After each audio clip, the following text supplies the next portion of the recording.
1 minute and then I'll introduce you. Okay, we're live. Welcome everyone. Just got a few people joining.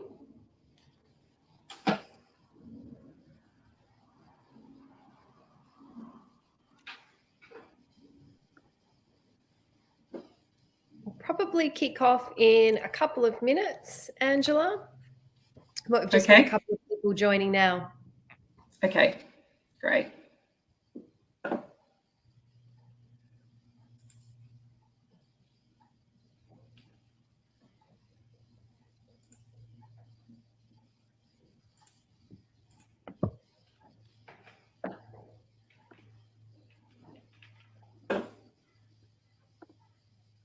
Okay, I will kick off.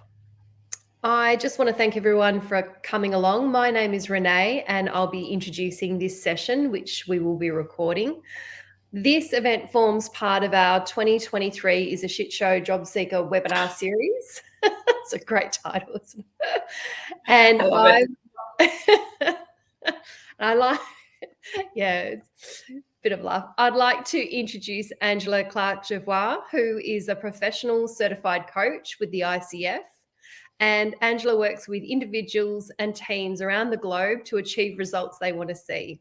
She has over 25 years of experience in mature and emerging markets in Australia, Europe, and the Middle East. And she's worked across professional services, technology, and health services, as well as client side and vendor side for recruiting. Just a little bit of housekeeping. If you do have a question, just pop it in the chat for us and we will respond at the end if time permits. And if we can't get to your question within the allocated time, we'll reach out to you separately at the conclusion of today's session. So I'd now like to hand over to Angela, who will be speaking about how to ask for and receive feedback that serves you when job hunting. And I would like to hand over to Angela. Lovely. Thank you so much, Renee. Beautiful introduction and lovely to have you on the call this morning if you're with us live or later on when you're listening to it in your own time. It's great to be with you. And I'm conscious that today is about something that can be quite a vulnerable subject for people. That's okay. This is a safe space. And I'm also conscious that a lot of you might be in talent and therefore you're going to have stuff to add to this subject. And I'd really like to extend an open invitation to add some comments and chat as we go along. With the caveat that I won't necessarily be able to sit, but to add to the community experience of this talk, please use it to share anything you have to add to the conversation. So regarding interview feedback, knowing what to take and what to leave. And I think this is an important topic because me and feedback had a bit of a sketchy relationship for many years. But now I see that as well as giving helpful guidance and food for thought and maybe those things you'll do differently in further interviews, used well, feedback can actually really aid your well-being. It can help you form deeper connections with people you admire and perhaps you want to work with, maybe not now, maybe in the future. And feedback really is about timing and having a handful of great questions. It's about doing a bit of prep work and having some grounded confidence. Often that's not easy to do in an interview setting. And because we can't get to courage without vulnerability, that's part of the mix too. So strap in. It's about courage, curiosity, and questions. And if I've done this right, you'll see that's trifecta up on the screen now. Great.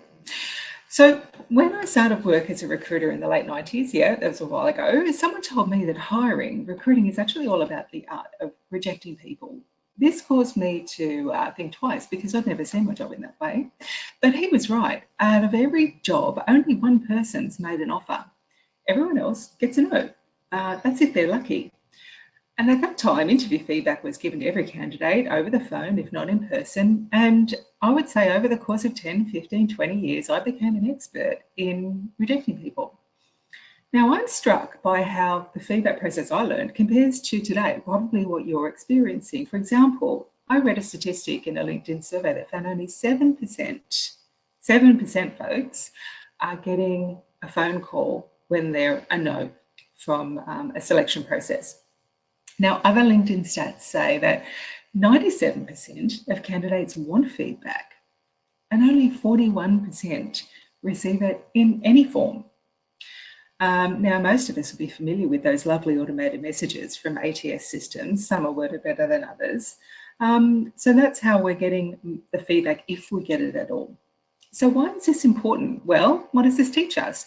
Standards in recruiting have plummeted, recruiters are overworked, hiring managers are hiding behind technology. Well, maybe it's all those things, but maybe it's something else. That if you're one of the 97%, or if you've been one of the 40-odd% that have got some feedback, be prepared to seek it out yourself. Arm yourself with the curiosity and the questions so you can do it easily, so you can get something out of it. Why? Because it serves you, and I'm going to give you some questions to ask, when to ask them. I'm going to give you some ways to bounce back from that inevitable rejection, and that always hurts.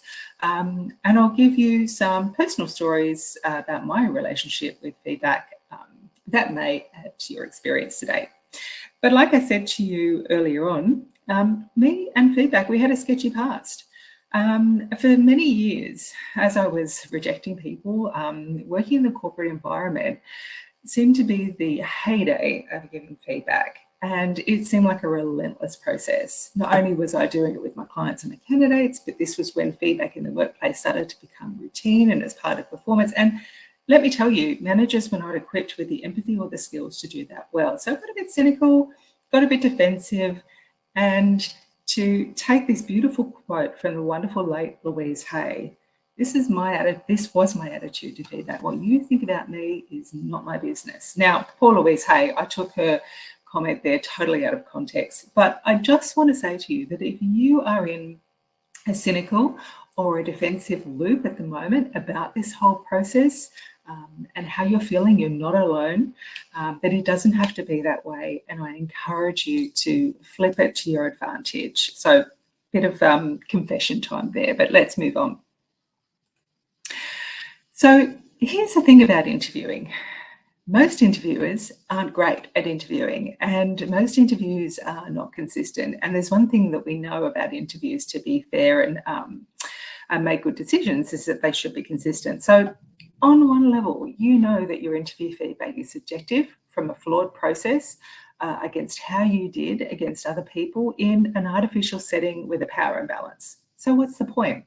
Well, if I just move to my next slide, we know that it gives you insight, but what it isn't is objective. And it's not also not meant to harm or insult. And often it's not 100% true.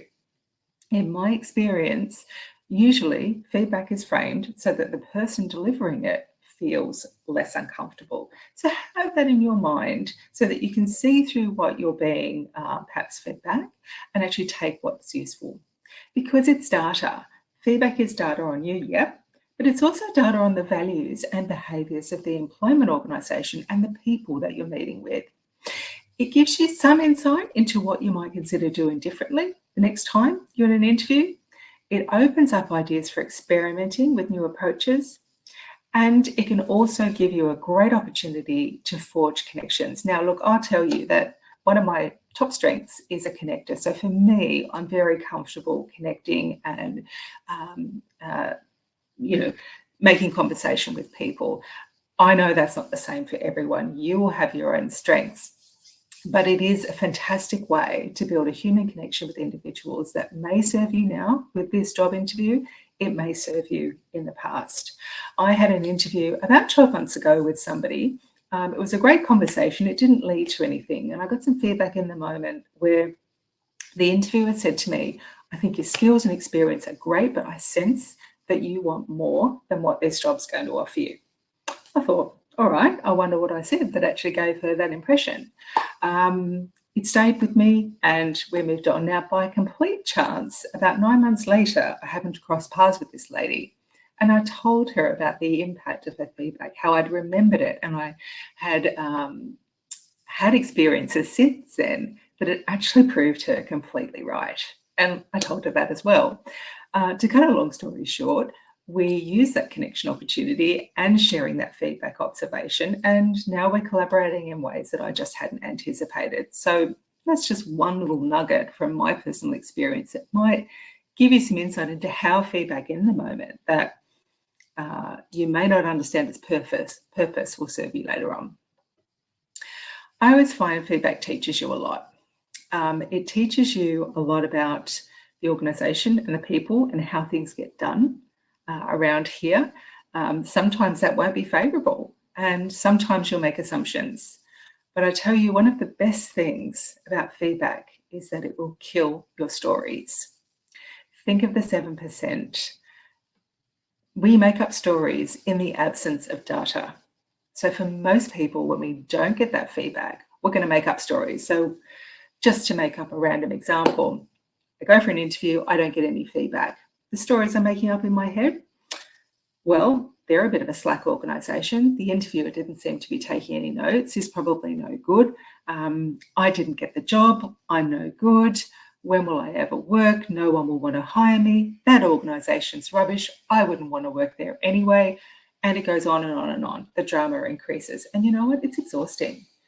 And this is what happens for most people. Kill the stories so you can actually get the feedback to kill the stories so you can understand the messages that you can take and save the time. Those stories cause you exhaustion, stress, there's no winners, and frankly, you've got better things to be doing with your time. So if nothing else, seek the feedback for clarity and to kill those stories ruminating in your mind. So when to give and ask for feedback? Here's the thing, it starts before you even meet the organisation. And like I said, you're in talent, you'll understand much of this already, but there may be some fundamentals here that you've forgotten about. So I hope this actually helps you out.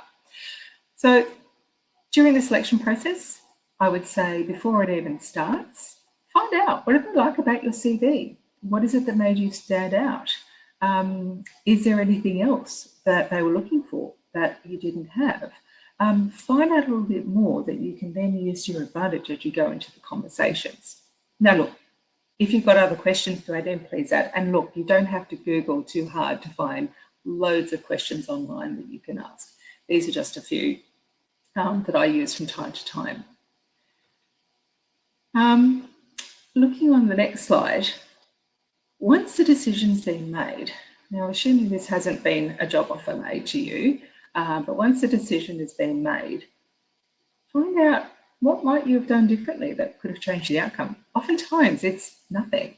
There may have been an internal candidate that perhaps the job has been kicked down the road for a few months and there's nothing you could do.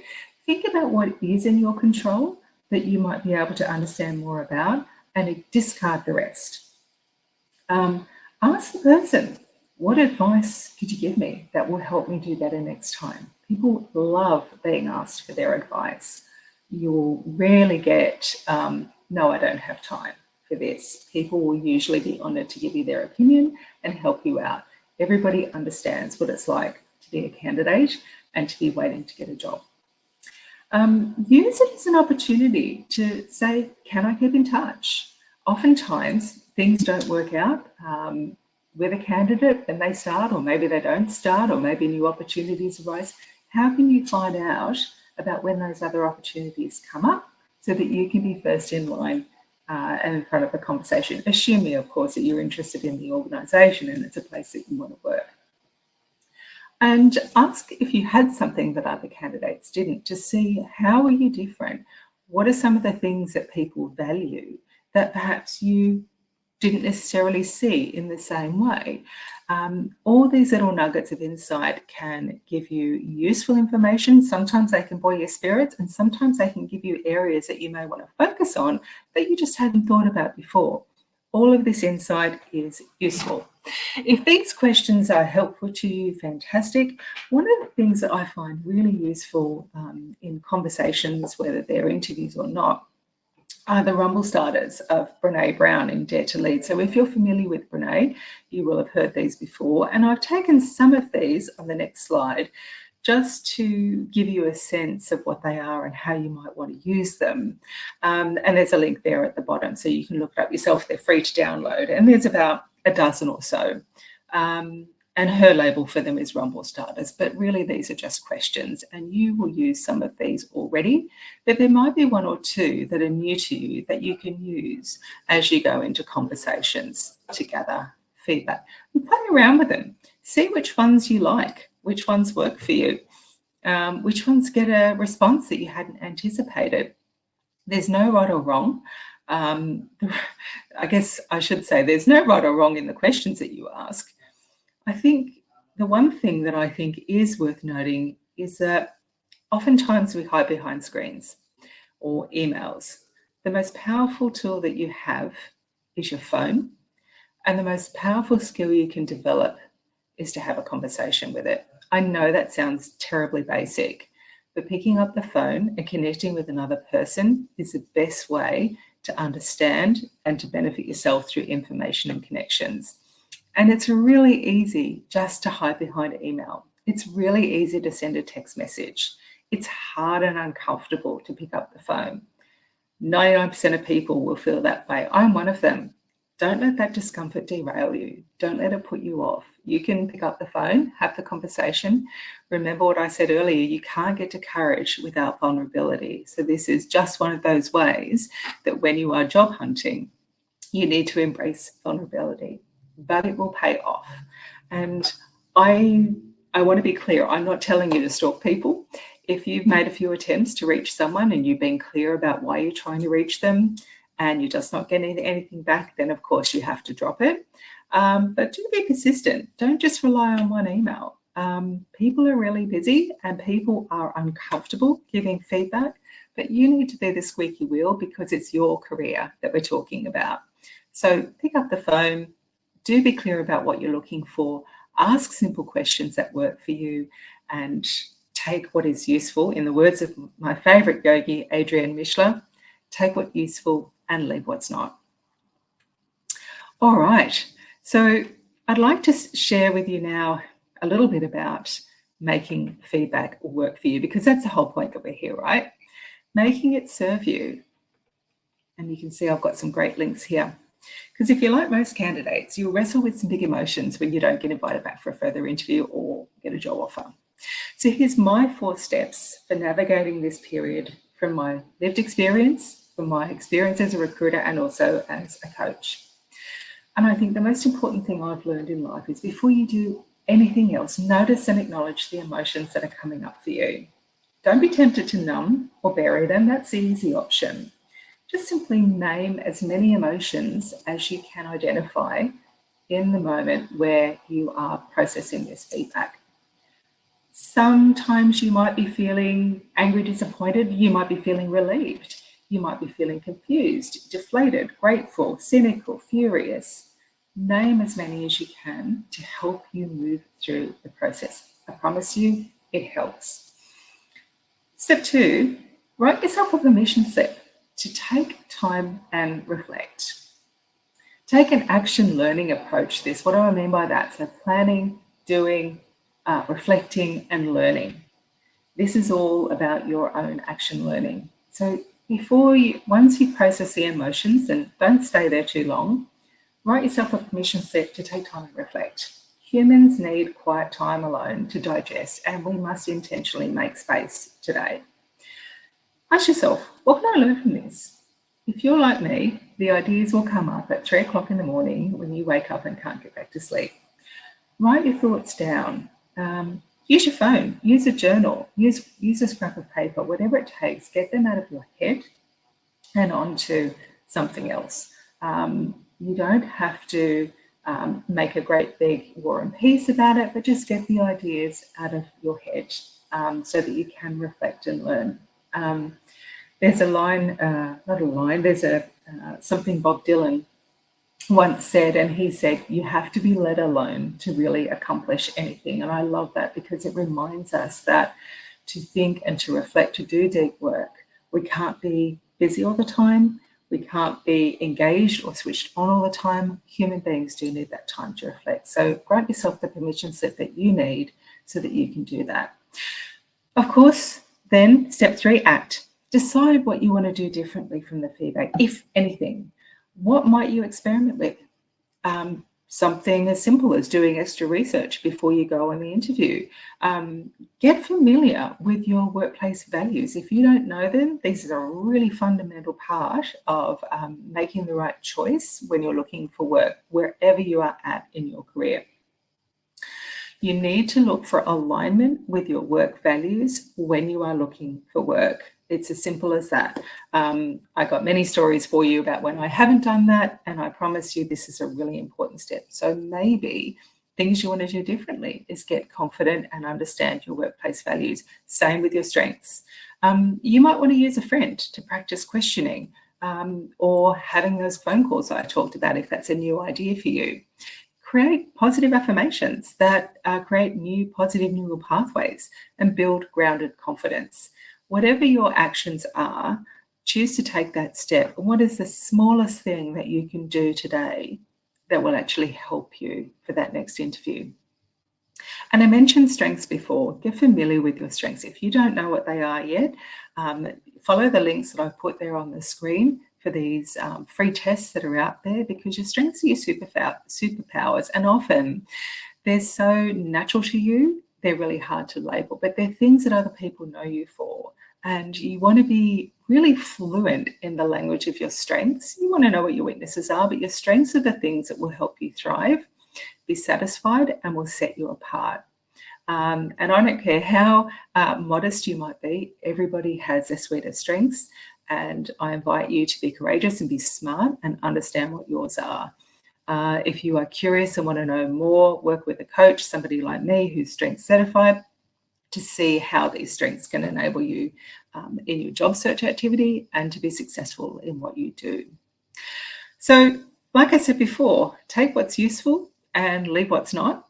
But in summary, look at the feedback to help you perform, get better, feel better, get what you want from the job hunt process. Remember, most people get a no most of the time, but not all of the time. And it's always a two-way process with interviews. And even if you get the offer, you may choose not to take it. So it is a process and it is temporary. But if you can remain informed, engaged, buoyant through this process and take the feedback where it is available to you and do something with it to form connections, to learn things that are new and different, to be courageous, to feel uncomfortable, then it will serve you. Invest time in reflection, look at your strengths and your values, and take what's useful, and anything that's not, kick it to the curb. And just in closing, I'd like to leave you with one of my favourite quotes by Maya Angelou. Do the best you can until you know better. And when you know better, do better. And I believe that each of you out there on the job market right now are doing the best that you can. Use feedback when it's available to you to do better in areas that serve you. So I would love to know, Renee, if there are any questions here from people. If you could drop back in and let me know. If there are not, we can wrap it up. Here I am. I haven't seen any questions come through. No. But the dog's got one. Oh no.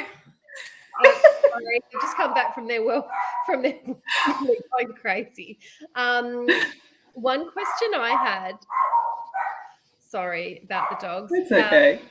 Was I have asked for feedback in the past when I have been unsuccessful, and I don't think any of that feedback is passed between the recruiter and the hiring manager back to me. So yep. I said, any takeaways or anything I can sort of improve for next time, or any real reasons why I was unsuccessful, and they come back with something very vague, which is usually along the lines of the person that was successful had more experience in the areas we were looking for. And I wonder sometimes if that is a little bit like they don't have the time maybe to go back to the hiring manager for any feedback, and they're unsure or a little bit stuck in terms of what to say. So they come back with something generic like that. Does that happen often in your experience? More often than you really want to know. I would say from my experience, both as a recruiter, headhunter, and working in-house, more often than not, it's that the recruiter hasn't asked. It's that they've asked and they haven't received. Sometimes it'll be the truth, but like I said earlier, oftentimes it's not, and it's almost always framed to make the person giving the feedback feel less uncomfortable. And I agree with you. That sort of feedback, yes, you can accept it, but it's not very satisfying, is it? There's not a lot you can do about it. What I would say to people is that go back to the most senior person you had an interview with, and seek feedback from them. When you are in the interview, before you leave, you can ask for feedback in the moment. Hey, how was that? How did I do? Have you got any in the moment feedback for me? How well do I meet the brief? And you can say, look, do you mind when the process is over if I follow up with some more detailed feedback? It's really important to me that I find a job that I can thrive in, and you'll have some insight that other people won't. Most people will say yes. Sometimes you might get, well, talk to the recruiter. That's how it works here. But there's absolutely no harm in asking, because there is going to be feedback that you can use. Just bear in mind that that person, whether they're the recruiter, whether they're the hiring manager, will almost always say something that will make them feel less uncomfortable. There aren't a whole lot of people out there who are really courageous and brave. And people don't want to upset or offend. And almost everybody can understand the vulnerability and just the vulnerability of being in the job hunt process. So they're not going to want to necessarily upset or offend you. And often there'll be circumstances outside of your control. But what you can control is picking up the phone or reaching out to that person you met and just kindly asking for a bit more feedback. I think doing that where it's important to you or where the organisation is one you really want to work in is worth doing. Yeah, no, that's good. Since having a few of those experiences, I just haven't bothered to ask for feedback so much. So it kind of puts you off. I kind of think, I'll probably get something generic that they don't have to think about too much or to take too much action on. And I understand that everyone's as well. I think a lot of people feel like that, Renee, and it's completely understandable. But you know what? At the end of the day, it's your career.